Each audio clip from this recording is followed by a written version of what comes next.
Hi, my name is Christian. I work for IBM. And today I want to talk about the LinuxMemoryChecker. And we've seen already, and first of all, I want to say thank you for all sticking around. It's kind of like a long day for every one of us, I think. Later on will be the reception, so I hope we have also more fun then. But I promise it's going to be the last group of presentations today, so we're almost done.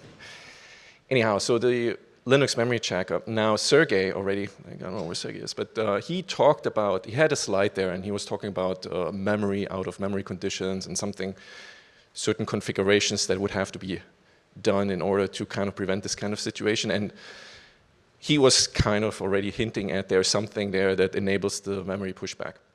And what that is that LinuxMemoryChecker, I believe, that he's using. And so I want to go and explain a little bit more as to the motivation why we have it, and how it actually works a little bit, and some of the configurations. So Velox itself has already a very sophisticated memory management.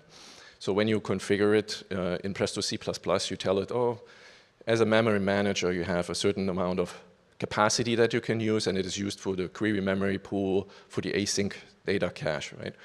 And when you think about deploying Presto C++ in a cluster in an environment where you want to make use of all the caching, the async data cache is really useful because it caches data that you have read from your external storage. And if you reuse it a lot, you gain a lot of performance by not going back to your original data source. The problem with that is that your memory manager and the usage of the memory will run out of capacity really quickly, because we found when we did run the TPCDS benchmarks that most of the memory is actually taken up by the async data cache. In itself, it has out-of-memory handling, so you're running up against the capacity, and what it will do is it can push back that usage of the file cache, the async data cache, and free up some more memory that it can then use for query processing, for example. Right? So it's a very good workable memory management, but it runs up against a little bit against what the reality is when we are looking at the Presto C++ deployments. The one configuration where you define the capacity for the memory manager is the system memory GB. And I don't know if you remember this from Sergey's slide, he had it set to 180 GB, I believe. So because not all of the memory will be controlled by the memory manager, we have to think about, okay, how do we address the problem when we run up against this capacity? Presto C++, it does have its own HTTP component for the exchanges with the other workers, for example, memory that's not accounted for within the Velox context. Then when Velox reads Parquet data, there is a file metadata that's also not under control of the memory manager, because it's not part of the query memory pool itself. It's not accounted for. And then at the time that we investigated this a little bit further, we also found that in the hash probe operator, there were a couple of vectors there, the raw vectors that also used unaccounted memory. But that by now has been fixed. So now it's using the memory pool for any of these raw vector allocations. But at the time when we implemented this and researched this, we didn't have that. And so what happened was, when we were looking at the TPCDS benchmark, look at all the nice slides that we saw earlier on how helpful Velox is, we ran out of memory. And I think we heard from Sergey that they had similar problems as well, and I believe other people had it as well. So what to do about this? So if you think about it again, if you look at the total system memory you have available, so when you deploy it in the context of a container or on a host.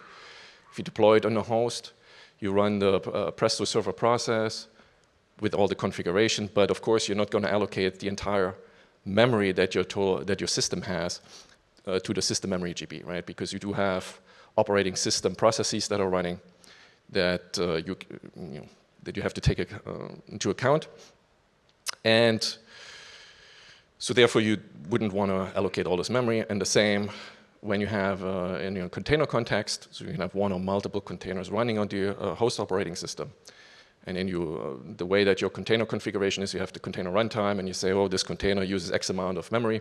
And again, you probably don't want to set all the memory that's available in that container configuration to be used by Presto C++. And so what we end up having is that we're configuring the memory for Velux to be a subset or slightly smaller than what you have available in total on your system within the container or on the host. And so what you then end up with in a situation is once Presto server is running, you run some queries, right? It loads up async data cache. We're assuming that async data cache is enabled here. Then it slowly starts filling up using all of the memory. And meanwhile, on the other side, you have other operating system processes or other things that you run. For example, one thing that could be running is the proxy, the Prometheus. You have some local process that scrapes the Prometheus metrics, for example, and sends them on some else or whatever. So you have memory usage outside. And now you're running, you come from the top and the bottom, for example, left and right, and they eventually will collide. And so you have the total unaccounted memory that Velux does not know about.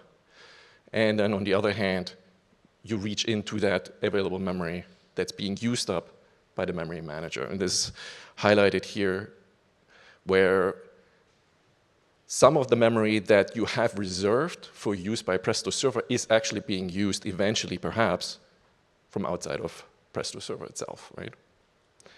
And once you run out of all your memory, what happens is the container runtime will just snap your container.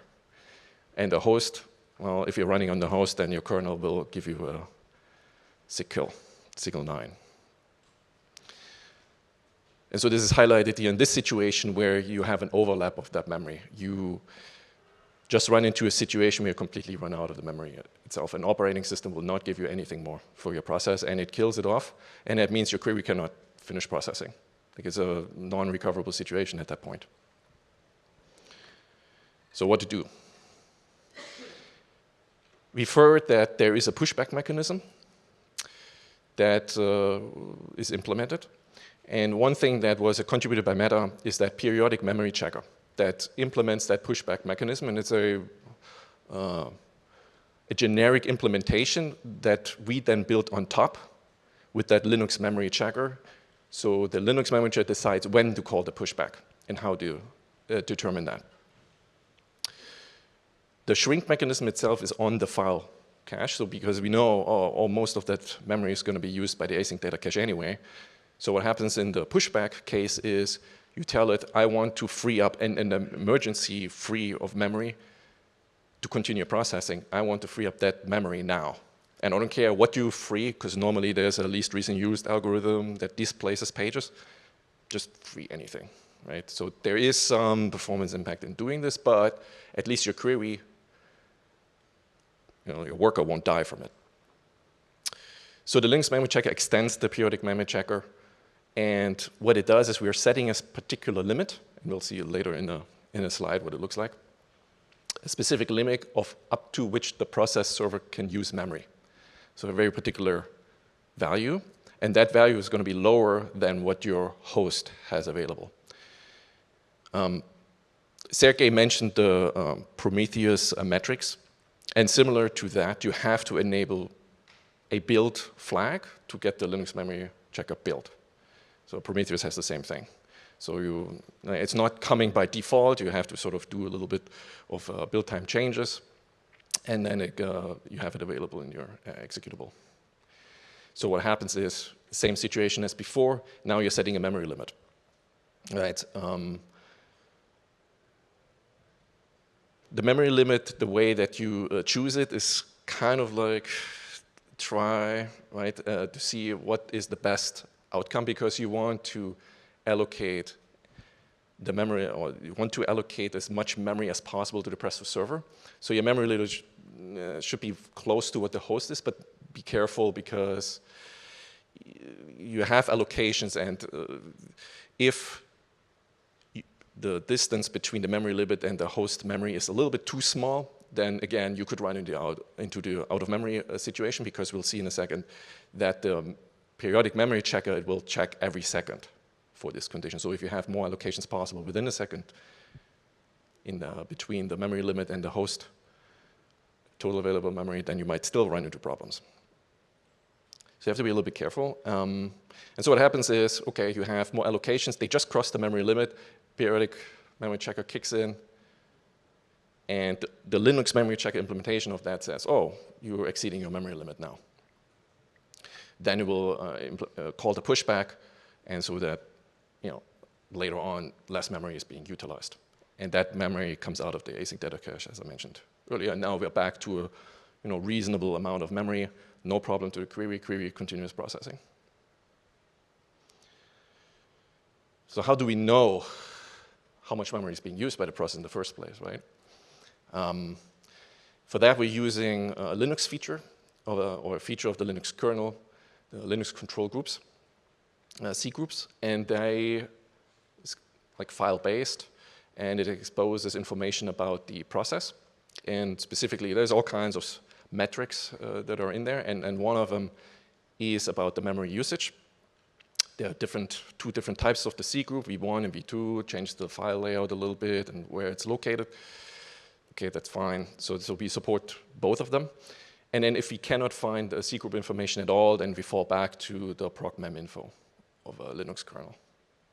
And I mentioned before, that check against information that is contained within the C group is checked every second. At the bottom, you can see a little bit of an output that you have when you start a Presto server. So it will tell you what your configuration is and how much memory it detects that you have available.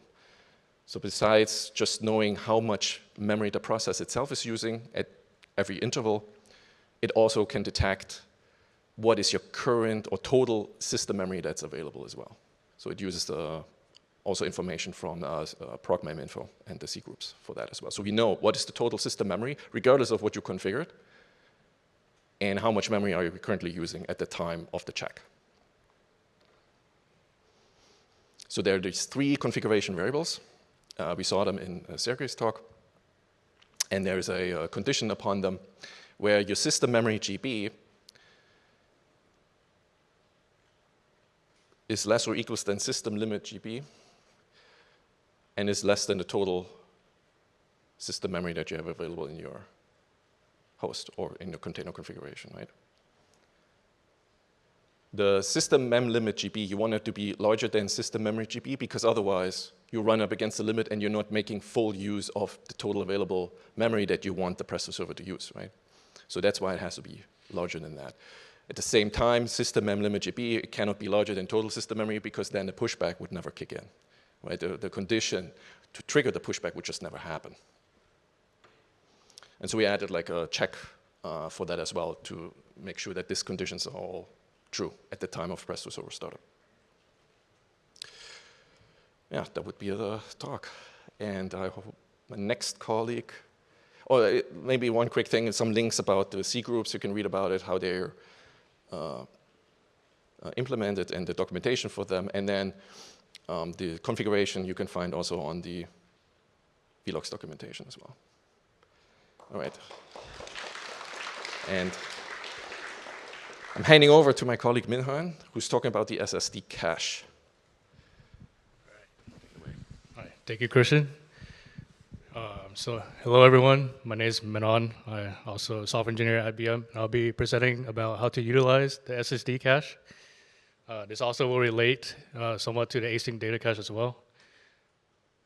So a little bit of an overview for this SSD cache. It is supposed to serve as an extension to the async data cache, otherwise known as the in-memory file cache. One reason to use SSD cache is to help mitigate the number of reads from slower storage. So let's say you have a storage in like the cloud S3. Instead of reading from there and making a request, which is slower, you could read it from the SSD instead, which would be a faster read. And yeah, the SSD cache and also the async data cache is in the vlogs code base. And the way it's set up is the SSD should be on the worker machine for the Prestissimo workers. So why use the SSD cache? So it will help with performance due to reads from a local disk instead of reading from a cloud online storage like S3. You save costs as well, because with every request, there will be a little bit of a cost to it when you do a GET request to the S3. Then ensure your SD is large enough for your workload or work set to fully utilize the SSD itself. So the setup and configuration for the SSD. So one thing is the local file system needs to support underline or direct reads and writes. For example, at IBM in our clusters, we use the ButterFS file system on a CentOS Stream 9 host machine. So to turn on the SSD cache and use it in your configs.properties, you want to set these two configurations here. The first one is the async cache SSD GB. By default, it's 0, which means it's off. So you would ideally set it to the size, max out your SSD, or whatever size, or how much you want to use of the SSD. And then the next configuration is the async cache SSD path. You would set that to the path where your the ButterFS file system is mounted on in your SSD. The default is this path right here. And then this will be a link to other configs that will be you could use for the cache. And here is an example log when you start up the Presto server process for the Presto worker. So if you start it up correctly, you should see some details here about your SSD cache, the number of shards, and also it should say async data cache with SSD has been set up, which means it was successful. And then these are some important configs that has to do with the SSD writes. So the first config is the async cache max SSD write ratio. What this config controls is it's basically the maximum threshold of how much data you want to write over to the SSD.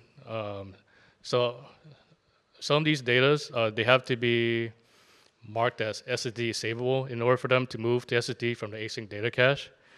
So out of those, so the default here being 0.7, it only move up to a maximum of 70% of the data in the async data cache. And then the next config, which is async cache SSD savable ratio, you think this as like the minimum part of the ratio, where this is when you would start writing to the SSD. So for example, once it reaches 12.5% of SSD savable data, then it will start writing from the async data cache to the SSD. And the last config is async cache min SSD savable bytes. So by default, this is 60 megabytes. This is basically just how big by minimum do you want these data to be written over. And then here's a diagram of a before. So the orange here is to show that this is the data is to be saved or copied over to the SSD. And then in the next slide, what happens is it will be saved over to the SSD, as you can see here. And then the reason that we want to save it over is one example is, so let's say you as Christian was talking about earlier about the LinuxMemoryChecker. Let's say you do run into like hitting the memory limit, and that causes a shrink in your async data cache. So the pink on the left, that is the data that is to be evicted, which is being shrunk from the async data cache. So that will be gone when it's evicted. But then, since you already copied it over to the SSD, if any queries in the future when you run it on your cluster, it will look at the SSD and it'll see that it's there, so it won't have to get it from like your cloud storage or S3. So that's one of the benefits of using SSD. And then some endpoints here you can call. The first one is to clear up the async data cache entirely, if you choose so. The second one is to clear the SSD cache entirely. And then the last one is to trigger the write to SSD. And then here are some tables with some data points on the runs what we tried with and without SSD cache. So the first table is without SSD cache. As you can see, it ran in 4.76 hours, whereas the second table with the SSD cache, it ran in 3.73 hours. So that was pretty big improvement of 1 hour difference.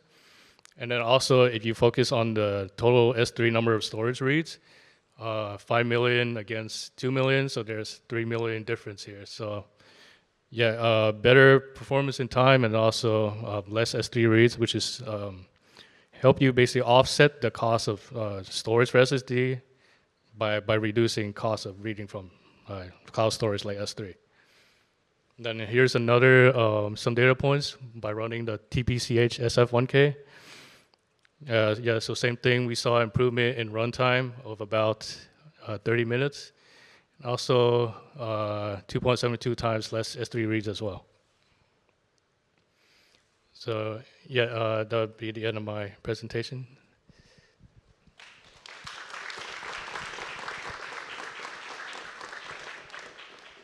And now I'll be passing on to my colleague Deepak. Thanks, Minhan. Is your laptop, Minhan? Want to take yours?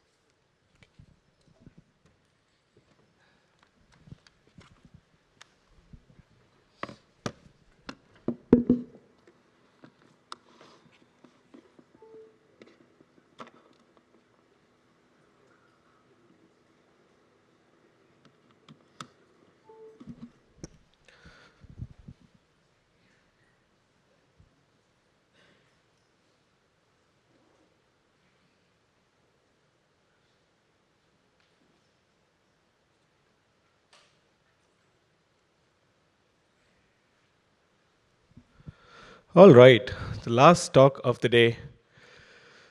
So I'm going to talk about another key feature of Velox and Prestismo, which are stats and metrics.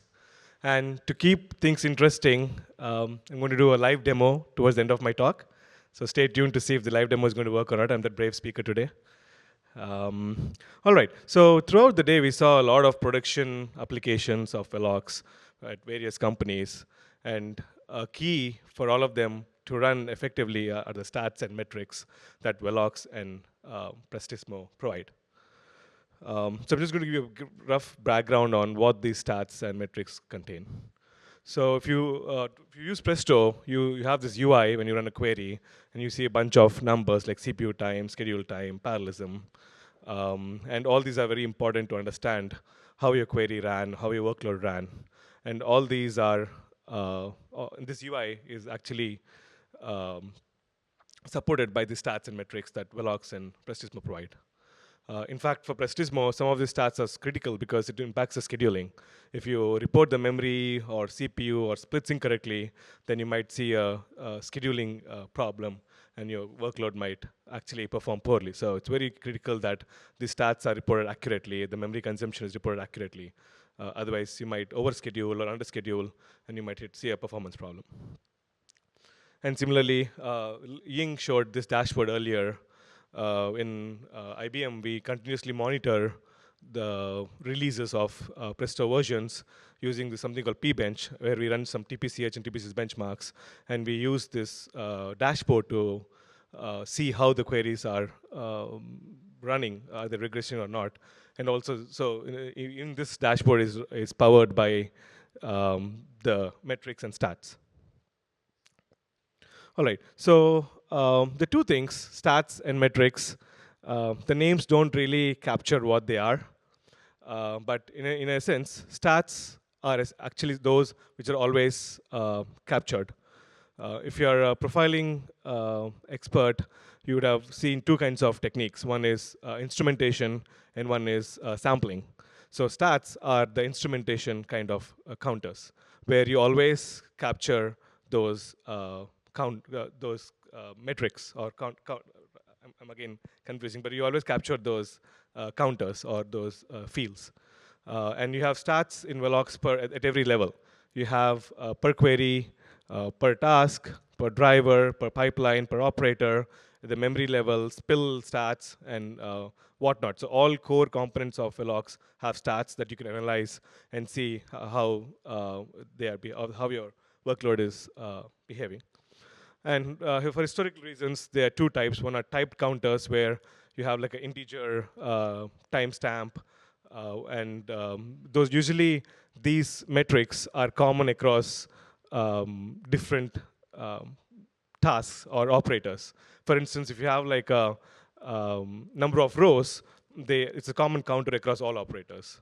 And you also have these untyped custom runtime stats, which are more free form, and they can be used to sort of specify operator-specific counters. For example, if you have a table scan, you might want to report splits or some I/O counters, and you can use the runtime stats to represent those kind of specialized counters. So some example stats that Velox has is like at the task level, you have like the start time, end time, number of drivers, number of drivers that are queued. So this will tell you that they're blocked for some reason, and you can probably investigate why they're blocked. And then there are pipeline stats. Within the pipeline stats, there are driver stats and operator stats. And also like with the splits, you can see how many splits are scheduled and how many are running and whatnot. And at the operator level, similarly, you can check out what is the time for getting the rows in, what is the time it takes to getting the rows out, if there is any spilling going on, and so how much memory the operator is consuming, and all the resources that go into that operator. You can pretty much profile. All right, so those are stats. Now, what are metrics? Metrics are sort of the optional events that you can capture at the sort of the global level. So this is similar to sampling, where you don't actually capture every event. You sort of it's up to the implementation to capture at what frequency these counters happen. These are optional. So if you only enable them if you want to sort of debug further, or if you want to have some sort of alert that you want to generate if says memory is if it's going the whole node memory is reaching the limit of the machine, then you sort of want to have a limit. Then you can enable these to look out for abnormalities. I think Uber mentioned the one implementation of these metrics based on Prometheus, which is in Pestismo. So you can we can enable these metrics and optionally track node level counters. And if you want to implement your own, you just have to derive this base stats reporter. That's a Velox base class, and you can implement your own sort of metrics reporter based on your in-house implementation. And there are 5 types that are supported: count, sum, average, rate, and histogram. All right, and some example metrics are, again, like I said, they're mostly at the global level or the node level or worker level. So you have cache string count, which is not per query, but it's sort of at the whole node level, and total task splits across all the tasks. The SSD cache that Minhan just talked about, and the exchange data bytes, and again, all those, pretty much you have counters at every resource and every operator. All right, so if you want to define a new metric, it's pretty easy. IBM's developer, Shin Matthew, recently added counters for S3 file system. So we wanted to track how many gets and how many puts are happening at the files at the S3 level. And you just have to define three steps. So one, you define a counter name, and then you define the metric type, which if it is a count or the 5 types we saw earlier. And then you sort of record the metric at the call site. So whenever there's a get in the S3 file system implementation, you just record that metric there. All right. I think Krishna earlier also talked about the sprint plan with stats. I don't think he showed the output. So yeah, here the view is sort of overflowing. Sorry for that. But you can also actually tie in the stats with your plan node and get an idea about how each plan is actually performing. So for instance, a table scan, you can see how many are local reads, which is the SSD read, how many are actually prefetched, how many are being prefetched, how many RAM reads, which is the async data cache reads, and how many are the storage reads, which is the S3 or the remote storage read. So you can sort of quantify all the performance metrics using these stats and metrics. All right. So for demo purposes, Prestismo exposes these APIs where you can use to query the stats and metrics. So at the task level, you can specify a task ID and get to know the status. You can also list all the tasks. If you want to get details of a specific task, you can use the get detail with the task ID. And to capture the metrics, there's another endpoint, which is info metrics, that you can use to get the Prometheus-style metrics. So let's see a quick demo and see what do we get from the execution.